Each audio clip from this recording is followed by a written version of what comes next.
بسم اللہ الرحمن الرحیم۔ 11 سپتمبر قریب ہے اور سپتمبر کا مہینہ شروع ہو گیا ہے، تو اس حوالے سے قائد اعظم کے پر ایک لکھا ہوا مضمون پیش کر رہا ہوں۔ قائد اعظم بیک وقت خوش نصیب بھی ہیں اور بد نصیب بھی۔ خوش نصیب اس لیے کہ ان کو قائد اعظم کا جو لقب ملا اس سے بہتر کوئی اور ہو ہی نہیں سکتا۔ بس یہ سمجھیے کہ قائد ہونے کی آخری حد ہے۔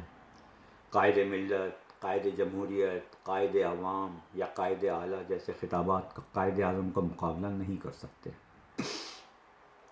قائد اعظم واقعی عظیم تھے۔ ان جیسا لیڈر بر صغیر تو کیا پوری دنیا میں پچھلی 8-10 صدی میں تو پیدا نہیں ہوا، اور نہ ہی آئندہ کسی کے پیدا ہونے کی امید ہے۔ جب ہم یہ کہہ رہے ہیں تو یہ بات ریکارڈ پر لانا بھی ضروری ہے کہ اس میں کسی مذہبی شخصیت کا ذکر نہیں، کہیں ایسا نہ ہو کہ کفر کا دعویٰ لگانے والے سرگرم ہو جائیں۔ ہم یہ واضح کر دینا چاہتے ہیں کہ ہمارے دور کا مسلمان چاہے کتنا ہی متقی اور پرہیزگار کیوں نہ ہو، اس ادنیٰ مسلمان کی پیروں کی خاک کے برابر بھی نہیں جس نے ایمان کی حالت میں حضور صلی اللہ علیہ وآلہ وسلم کو دیکھا ہو۔ دنیا کے کسی لیڈر کو لے لیجئے، قائد جیسی فہم و فراست کسی میں نہیں۔ جب یہ کہہ رہے ہیں تو اس کا مطلب یہ ہے کہ ساری خوبیاں کسی ایک شخص میں نہیں ملے گی۔ کوئی مدبر ہے تو کوئی مقرر، کوئی دانشور ہے تو کوئی دیانتدار، کسی میں قائدانہ صلاحیت ہے تو کسی میں دلیری، کوئی سچا ہے تو کوئی سازگو۔ غرض کے تمام خوبیاں اگر یکجا ملیں گی تو فقط قائد اعظم میں۔ قائد اعظم نے اپنے محدود وسائل کے باوجود جن پہاڑ جیسے مسائل کا مقابلہ کیا وہ کسی عام آدمی کے بس کا روگ نہیں۔ غیروں سے لڑنا آسان ہوتا ہے، لیکن آستین کے سانپوں سے مقابلہ کچھ معنی رکھتا ہے۔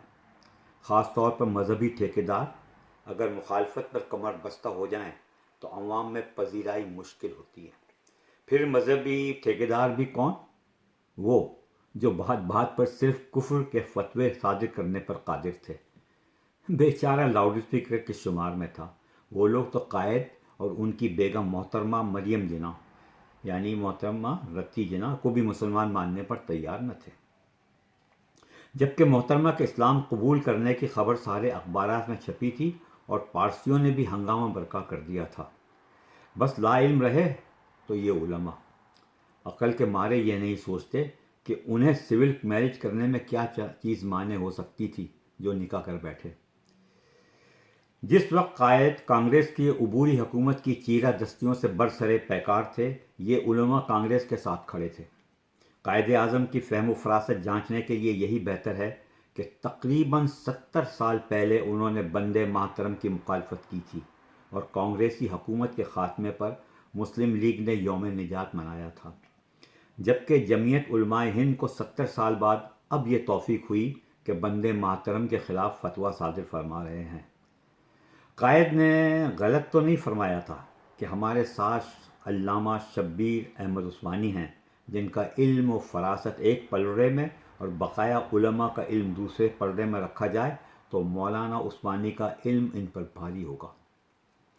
یہ وہی مولانا ہیں جنہوں نے مولانا اشرف تھانوی کے ساتھ قائد کی دینی تربیت کی تھی اور جنہیں ہم مفسر قرآن شیخ الاسلام حضرت مولانا شبیر احمد عثمانی کے نام سے جانتے ہیں۔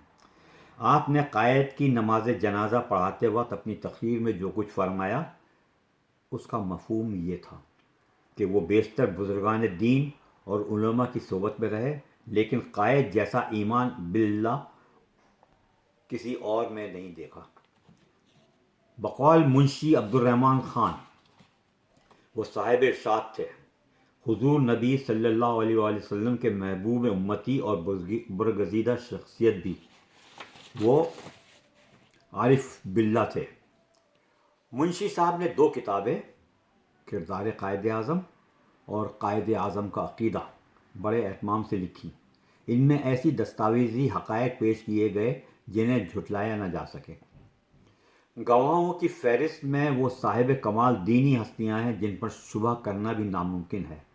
ان میں سے ہم فقط غازی صاحب رحمۃ اللہ علیہ کا ذکر کریں گے غازی صاحب کے بارے میں منشی صاحب لکھتے ہیں، حوالے کے لیے دیکھیے منشی صاحب عبد الرحمن کی کتاب زندگی کا صفحہ 73، کہ آپ غازی کے عرفی نام سے معروف تھے، کسی زمانے میں بغداد میں سونے کا کاروبار کرتے تھے، لاکھوں میں کھیلنے والے کی ایسی کایا پلٹی کہ انہوں نے قائد اعظم کی روحانی اصلاح پر معمور من اللہ ہو کر لاہور میں کتابوں کا کاروبار شروع کیا اور تاج کمپنی کے قرآن لے کر حالات کے جائزہ لینے کے لیے ملک کے طول و عرض میں دورے کرتے رہے، اپنا اثر و رسول اتنا بڑھا لیا کہ مسلم لیگ کے کارکن بن کر قائد کے مقرب و معتمد بن گئے۔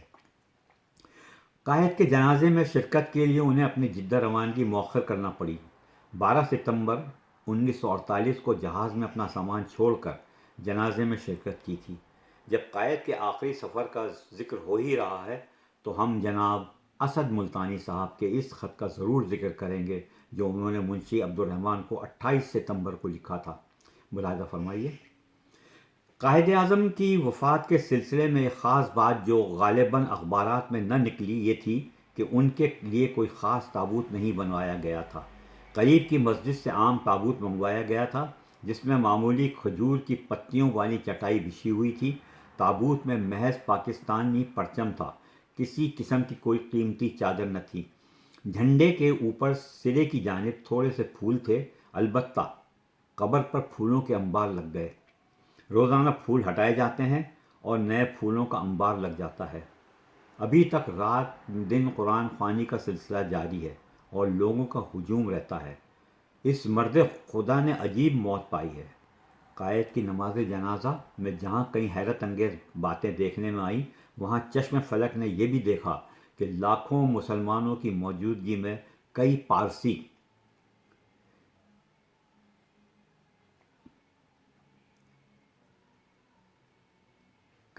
اور عیسائی بھی اضطراری طور پر صف میں کھڑے ہو گئے۔ کہتے ہیں بعض ہستیاں ایسی ہوتی ہیں جن کی نماز جنازہ پڑھنے والے بھی بخش دیے جاتے ہیں۔ میت اللہ کے پیارے کی ہوتی ہے، نماز پڑھانے والا بھی اللہ کا ولی ہوتا ہے۔ میت قائد اعظم کی تھی، نماز پڑھانے والے مولانا شبیر احمد عثمانی تھے جنہیں نماز پڑھانے کی بشارت ہوئی تھی، اور لحد میں اتارنے والا عبدال تھا جس نے تن تناؤ انہیں لحد میں اتارا تھا۔ ہم نے شروع میں لکھا تھا کہ قائد بیک وقت خوش نصیب بھی تھے اور بد نصیب بھی۔ خوش نصیبی دیکھیے کہ نماز جنازہ علامہ نے پڑھائی اور تدفین ایک عبدال کے ہاتھوں ہوئی۔ جتنے قرآن ان کے مزار پر پڑھے جاتے ہیں اتنے کسی اور لیڈر کو نصیب نہیں۔ اگر کوئی بادشاہ، وزیر یا امیر اجرتاً بھی اتنے قرآن ختم کرانا چاہے تو نہیں کروا سکتا۔ قائد اعظم نے مر کر بھی دنیاوی تاریخ میں ایسا مقام حاصل کیا جو آج تک کسی لیڈر کو نصیب نہ ہوا۔ بد نصیبی یہ کہ آج ان کا پاکستان غلط ہاتھوں میں پہنچ گیا ہے۔ آج انہیں سیکولر ثابت کرنے پر زور لگایا جا رہا ہے۔ 50 بار انہوں نے مسلم اسٹیٹ کی بات کی، کئی بار انہوں نے قرآن کی بالادستی کا کہا، ماؤنٹ بیٹن سے کہہ دیا کہ ہمارے آئین کی فکر کی ضرورت نہیں، وہ تو ہمیں 1400 سال پہلے ہی قرآن کی شکل میں مل چکا ہے۔ لیکن ہمارے دانشوروں اس کو بھول گئے اور ایک تقریر کو جو انہوں نے گورنر جنرل کی حیثیت سے کی تھی اس کو توڑ مروڑ کر سیکولر ثابت کرنے کی کوشش کر رہے ہیں۔ گورنر کی حیثیت سے انہوں نے جو کہا تھا اس کا مطلب تھا کہ اب سارے مذاہب کے لوگ پاکستانی ہیں اور سب کو مساوی حقوق حاصل ہوں گے۔ یہ نہیں کہ اگر کوئی مسئلہ کسی مسلمان اور کسی اقلیتی کے درمیان ہو تو مسلمان ہونے کے ناطے مسلمان کو فوقیت ملے گی، لیکن یار لوگ یہ ثابت کر رہے ہیں کہ اسٹیٹ اسلام سے کوئی تعلق نہیں۔ اگر سیکولر ہوتے تو نکاح کی بجائے کورٹ میرج کرتے، بیگم کو مشرف با اسلام نہ کرتے، بیٹی کو غیر مسلم سے شادی کی پاداش میں عمر بھر صورت نہ دکھانے کا حکم نہ صادر کرتے۔ قائد نے تو سکھوں کو بھی ملانے کی کوشش کی تھی لیکن ماسٹر تارا سنگھ کی ہٹ دھرمی آڑے آئی۔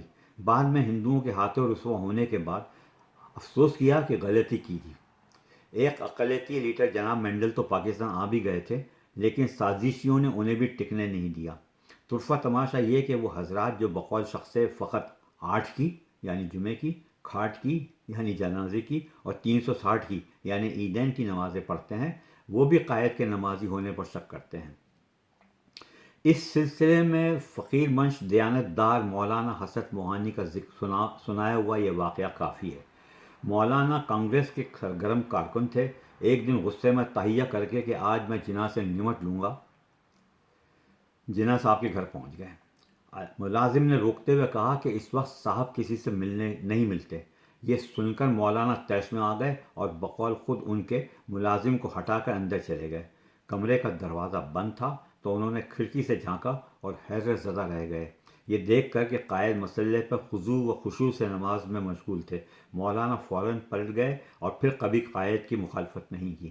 قائد نے جو کچھ مسلمانوں کے لیے کیا، اگر اس سے کم یا زیادہ کسی مولوی نے کیا ہو تو بتا دے۔ ہاں، روڑے بچھانے میں پیش تھے۔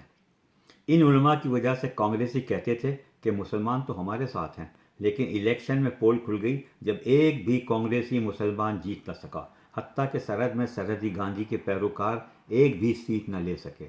آج بھی ایک چینل سے قائد کے ایک کیریکیچر پر مبنی ان کی 11 اگست کی تقریر کے اقتباسات سیاق و سواب سے علیحدہ کر کے سنائے جا رہے ہیں۔ نہ جانے کیوں ماؤنٹ بیٹن کی موجودگی میں کی گئی 13 اگست کی تقریر نہیں سناتے، جس میں آئین کے حوالے سے قائد نے قرآن کا ذکر کیا تھا۔